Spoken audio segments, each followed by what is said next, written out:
All right, just injury update. Fant went out with an ankle knee. P. Ryan with an ankle.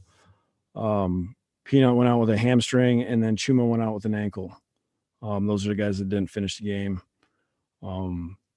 We'll have more information. I think the one that we really need to get checked out is George Fant, just to see what's going on there. I'm sure once we get back, we'll have to do the whole MRI and all those things to figure out what's going on. So with that, whatever questions you guys have. It looked like in the second half, you might have taken back play calling, or at some point you took back play calling. Can you just kind of go over the decision to do that? No, I didn't. I send them in. I've been sending them in the last 3 weeks. I help on some of the third down stuff and 2-minute stuff. It's easier, like when I get involved in the 2-minute stuff, for me to already have the communication. Just goes quicker. When you say you help sending them in, what do you mean? I just send them in. He tells me what play to call, and I send it in. So Dow tells you the plays, and you. Okay. Adam, just how tough is it to come up with words to say to your team, at 0-10? Yeah, I mean it's tough. Those guys, they battled.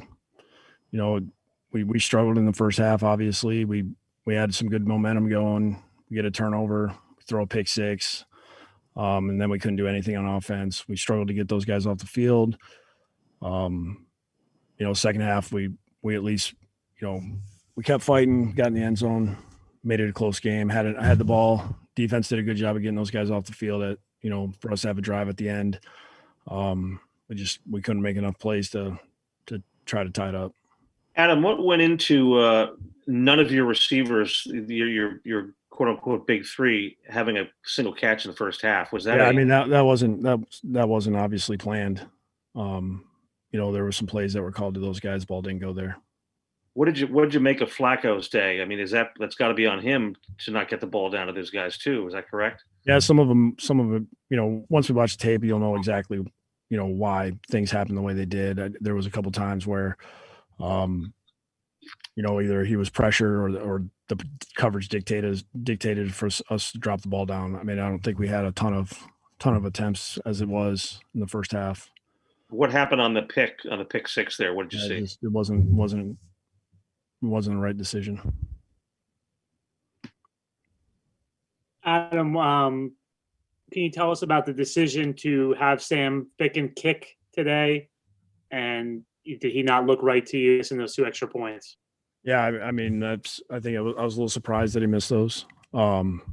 He looked fine in practice. We went through, all the evaluations that we thought we should go through, and we felt like that's who we were going to go through if he was if he was healthy.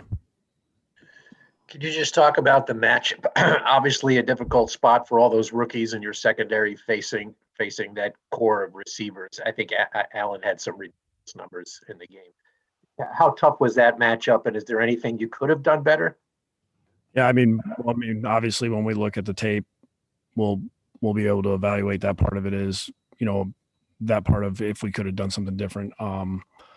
But those guys tried to play as tight as they could. We had some penalties early. We tried to clean those up. We tried to do different coverages to roll. I mean, there's 3 guys you got to worry about. That makes it tough. We were trying to change things up and make it hard, and it's tough. The ball was coming out pretty quick. Earlier in the game, Adam, it looked like Bosa had lined up on Becton to try to rush, and after a first few plays, he kind of gave up on that plan and went over to the other side. Can you just talk about kind of what it means when you have a player like Becton that against one of the best pass rushers in the NFL, he's saying, I'm going to go try someone else and not even attempt to rush on him? Yeah, they were kind of doing an open closed deal, which they do a lot of times. It's not always necessarily going to be him on one side or the other. They play both sides.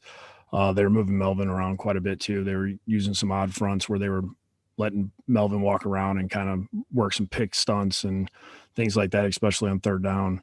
But Becton, obviously there's a reason he's first round draft pick. He makes it tough on those guys, those really fast elite rushers. He's so long, he's hard to get around. And next thing you know, they're 14 yards deep.